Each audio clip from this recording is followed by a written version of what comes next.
Hello, and welcome to the North Coast Journal Preview. This is a show where we take a look at the current edition of the North Coast Journal. I am your host, Tanya Shrum, and we are joined by North Coast Journal's managing editor, Jennifer Fumiko Cahill. Welcome and Happy New Year. Hello, Tanya. As we said when we first got on this call, what is so happy about it? It's been a rough one. Well, we're going to start putting money back in the coffers of the liquor industry, I assume. Yeah, I mean, aside from the national stuff, you remember when the Rio Del quake hit just at the start of the new year? I do. And it feels like we're getting hit up in Arcata this time with the fire, and we'll talk about that more later. But so far, 2026, starting out strong, starting out spicy. It is. And I would like to think of them as obstacles, not murmurings for more problems to come. Yeah, hopefully we've front loaded the damage, and from here we'll have it a little better. I like that outlook. Absolutely. Well, and with that, we're going to dig in heartily to the cover story that talks about what we can do in our community to keep trying to make 2026 better. Yeah, for sure. One of our biggest just ongoing problems that feels like it'll never end in Humboldt County is food insecurity. And we've talked to different organizations. We've talked to St. Vincent de Paul, Food for People, all different organizations that work on the food insecurity issue.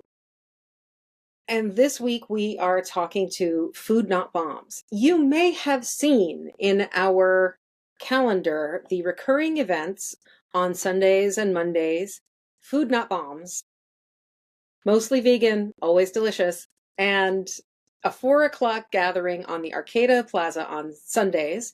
And for the last 9 months at that side road that goes back to behind the mall, Bayshore Way. On Bayshore Way, on the side of the road, tables set up, and they have what they call a serve, which serve away. They are a anarchist and punk rock and leftist self-described group that comes together to feed people. It's real simple, and it was very interesting to learn about over the past weeks. So, first, I should say that Food Not Bombs, if you are unfamiliar with it, it is an international organization, and the principle is simple. Food, not bombs.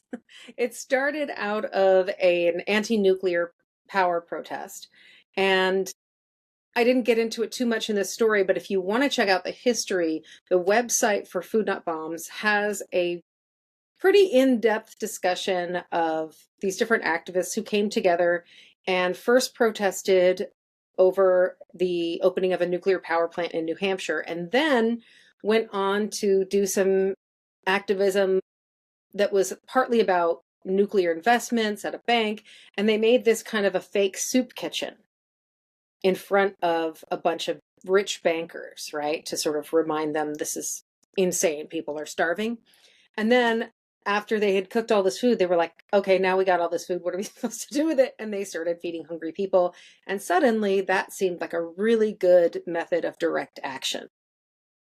So when we're talking about anarchy, we're not talking anarchy in the sense of, your friend who had a band in high school was like anarchy.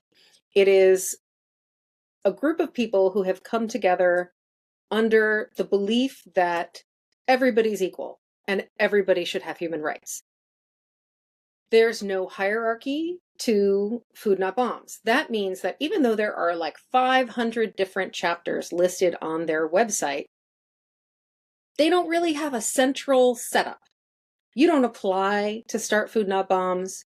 You don't qualify. You don't submit or accept any paperwork about anybody's needs or anything like that. You just make food and start feeding people.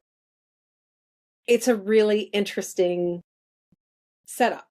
And of course, I had questions about how anarchy works in a kitchen. Well, we'll get to that. Anarchy works in my kitchen frequently. But it was really interesting to me to talk to the folks who were involved, and why they got involved was always an interesting story. So first I went to the Arcata Plaza Serve, which is again 4 p.m. on Sundays. Come and get some food. And I spoke to a few people, pretty much maybe like one or two people were comfortable sharing their names.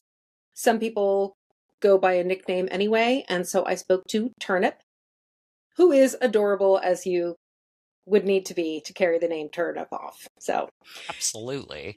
anyway, they explained to me about how locally it works. And one of the missions of Food Not Bombs is food waste, to eliminate food waste. And so they generally, and in Arcata locally, go and collect food that's unsellable from grocery stores. So maybe bruised pears and apples were on display, some lettuce that got a little torn up in handling or in shipping. There might be parsley that's starting to wilt a little bit, or they didn't sell and it's got to go to make room for new. All those kinds of things get added to the stores of whatever they're going to be cooking for Sunday. Now they collect on the weekends, and I know people are probably thinking, but what about Food for People? What about other places that are culling unsellable food? In fact, they collect on different days, and there are, of course, constant turnovers in a grocery store. And so they collect on the weekends. Food for People collects during the week. Trust me, nobody's taking food from anybody. So what they do is they go around, collect. They have people who volunteer for that. Everybody signs up via a Signal chat that has like more than 100 people on it. And they go off, bring everything to a local kitchen. When I say a local kitchen, I mean a series of homes where people are, quote, cool enough to let us rotate in and out every few weeks. So they go in, maybe this week they're cooking at person A's house, person B's house, etc. And they just make a slew of food, typically a soup, a salad, rice, and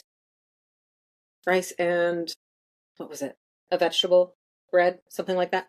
But I went on a day that was pretty chilly, so they were doing hot burritos. Because they're doing burritos, this time it had gluten. Frequently it's gluten-free.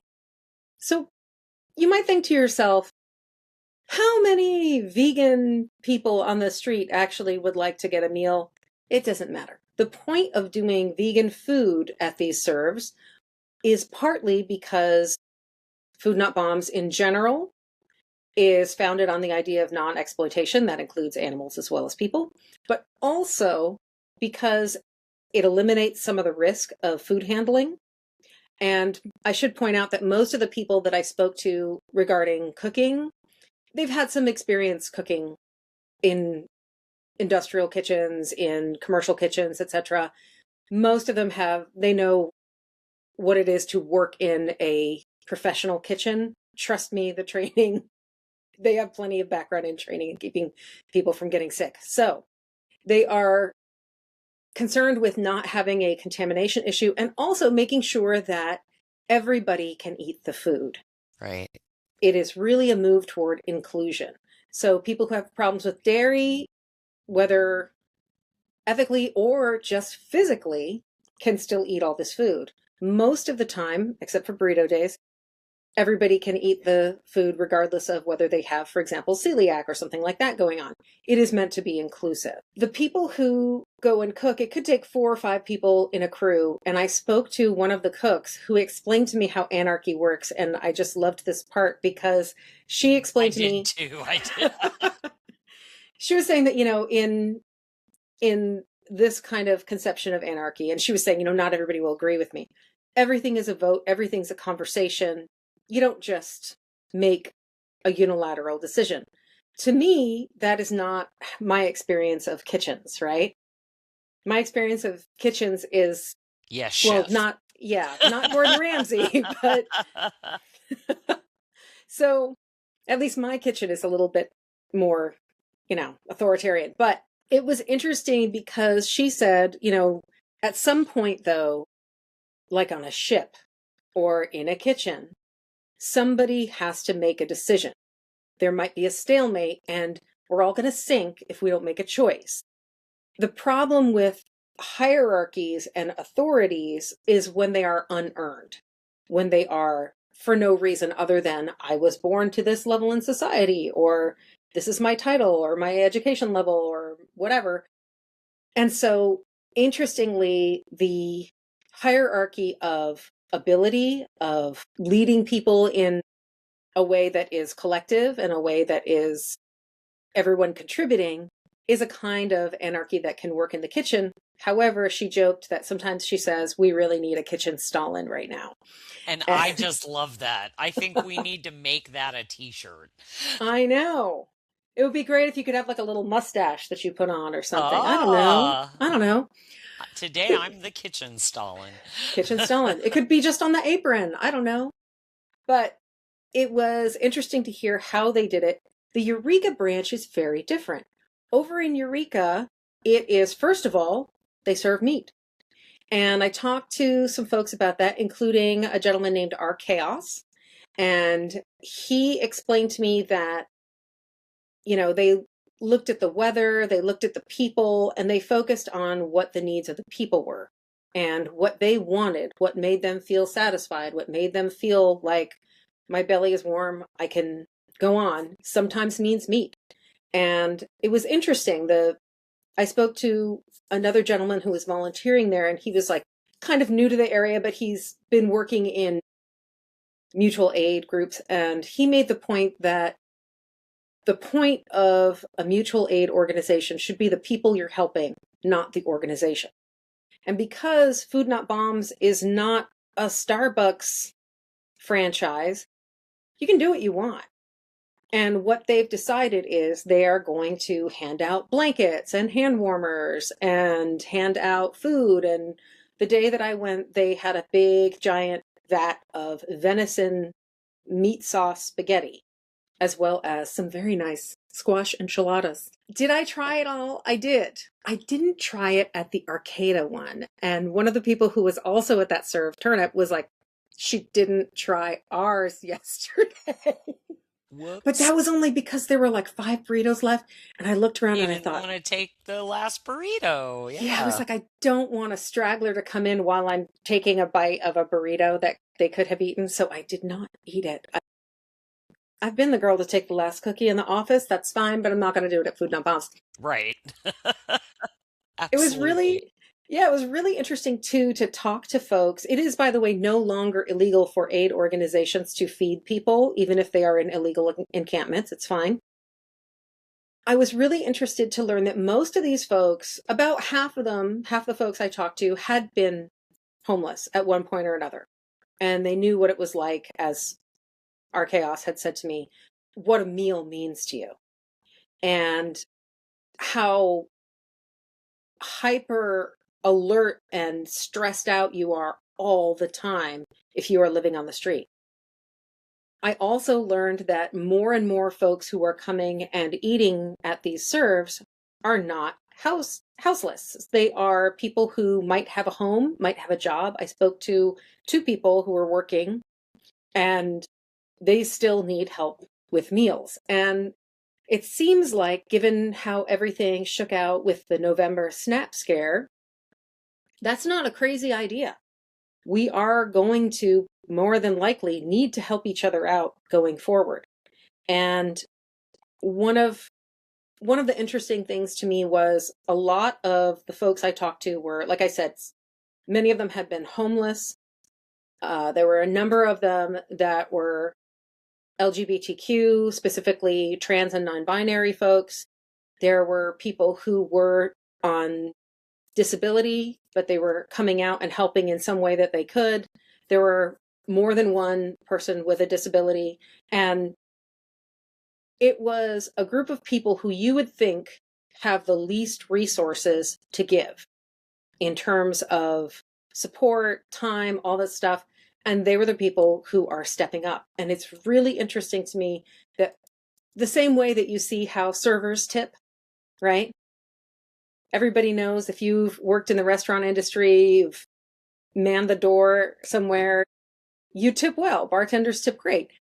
In the same way, people who know this life, who know that this life is, in some cases, a paycheck away for people, they are really willing to step up and do this. And I really appreciated talking to some folks who saw a need and just decided, well, what if we just went out and fed people?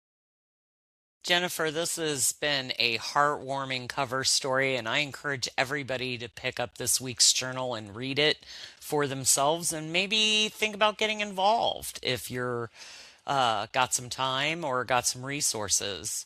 And thank you. I will say that when Tanya says if you've got some resources, that literally might just mean an extra package of muffins, because a number of people stopped by both serves that I attended with just one woman brought a big bag of rolls that she had just baked. Another person brought by lasagna. Another person just had a bunch of Christmas cookies. People stop by with just extra food that they have, stuff from the grocery store, or your CSA box where you're just like, I cannot tackle all this cauliflower. Those are things you can literally just show up to the serve and drop them off, and someone will take them home. Excellent. Well, thank you so much. And with that, we're going to pivot to some of the more difficult news that came from the new year. And I'm sure you've probably heard by now, but Kim's going to take us inside what happened just after New Year. Right. And unfortunately, when it comes to the cause of the fire that kicked off our new year on January 2nd in Arcata, the cause is still under investigation. But the 800 block of 10th and H Streets was basically leveled. By the time the unstable parts of the building had been dealt with, it was all plowed down. It was a high wind. The fire was huge. People saw it from all over. In fact, fire crews saw it while they were returning from another outing, and it was devastating. A bunch of businesses were completely lost. Homes were lost. Artist studios were lost. We lost Dandar's board games and books. Durana Banker Gilkey owns that shop, and she's one of our theater reviewers. So the journal staff is all thinking of you, sweetie. Northtown Books, a devastating, staple. yes, a staple for Humboldt County in general, but especially Arcata. Global Village Gallery, Vanilla Sky Company, 10th Street Studios. Some of the people who were working in 10th Street Studios were from the Stewart Gallery that they got kind of evicted from Humboldt County. Not evicted, but they lost their studio space at Cal Poly Humboldt. And of course, sections of the Hensel's Ace shops, the paint store and candy store, I believe. So big loss, just horrendous fire. The photographs are all terribly scary, but shockingly, no loss of life and no injuries. Incredible, honestly. And so many people pitched in. And this is really, Kim's story this week is less about, if you're wondering what started the fire, as everyone is, or what's going to happen next. There are a lot of things we don't know yet, but what we do know is that people really stepped up to help and continue to do so. We're looking at $18 million in damage. The PG&E crews had to excavate 10th and H Streets to cut off the gas line to keep it from being even worse. And another thing that kept it from being even worse is all the fire agencies that responded. That includes Humboldt Bay Fire, Samoa Fire, Neyland Fire, West Haven Fire, Lolita Fire, Ferndale Fire, Fortuna Fire, Fieldbrook Fire, Blue Lake Fire, Rio Del Fire, Arcata Mad River Ambulance, and Cal Fire Trinidad, and Cal Fire Wyatt. Wyatt was in the house, people. It's astounding. And thankfully so. Yes. It was such an event to behold from the reporting, that was even in the TikTok videos of local folks. Like, it's just amazing, that, we have such a horrendous bunch of heroes that put that out and saved even more damage and people's lives. Yeah, 80 fire suppression personnel and 20 support personnel, according to the Arcata Fire District. The city manager and Humboldt County Sheriff have both declared states of emergency. These are basically steps toward getting aid to do some work recovering from this. You have to declare the emergency due to environmental, physical, and economic impacts. I believe the wording for the Humboldt County Sheriff's declaration was catastrophic damage to private property, public property, and infrastructure. And again, we had high wind, we had a ton of water coming down, right, to put out the flames. But that washes it. That does wash it, and that means we've got possible runoff environmental damage. So we'll be looking at that too in the coming weeks. This is a story we're going to be following. We literally just had that reporting about the carcinogenic effects of that kind of material. Right. We're looking at paint, we're looking at all kinds of stuff, much less the building materials. And the California Environmental Protection Agency is on it. I guess we're going to be hearing more as we go. There are a bunch of GoFundMe's started, and I know everybody's thinking like, oh, these are a scam. It is scary out there. Pay It Forward Humboldt has a list, and the Journal, I believe, has links to that. And it's keeping a running list of different fundraisers. I did note that Kim Ware included in her story that Dandar's book said, hey, listen, if you have to choose, we have a GoFundMe, but if you have to choose only one place to fund, please think about the people who lost their homes. Absolutely. Which is just delightful and makes it hurt just a little bit more, honestly. Yeah, we still don't quite know the extent of how many folks lost their homes and in the apartments above the buildings. Right. Laura Corsilia is one of the people who lost her studio space and I would assume the art in it. And we'll be following up on that too. You may have seen her work in the Journal in different Art Beat columns. You know, these are people and businesses that are very much a part of what makes the character of our county. And so it's a hard loss to take. But again, knocking wood, cannot believe everybody made it out unscathed, physically at least. Absolutely. And that it was stopped at that block. It so easily could have been so much worse. And that is the professionalism and just the community spirit that I think kept it from being more of a tragedy. I think you're right about that. And some of it is luck. Some of it is the skill of our responders. Before the show came on, I was recalling when folks were trying to have less fire response in Arcata. And I realized that it took an overwhelming number of trucks and personnel to fight this. But it really does make you grateful for the people who are serving our county this way. Absolutely. So always think about those propositions and voting when they come up. We need Absolutely. Our firefighters. And thank you. And thank you, Jennifer, and the whole North Coast Journal staff for another wonderful week. That wraps up our time. The North Coast Journal will be available on newsstands tomorrow, or of course you can find it online at northcoastjournal.com. I am Tanya Schrum. Thanks for being with us and staying informed and supportive here in our North Coast community.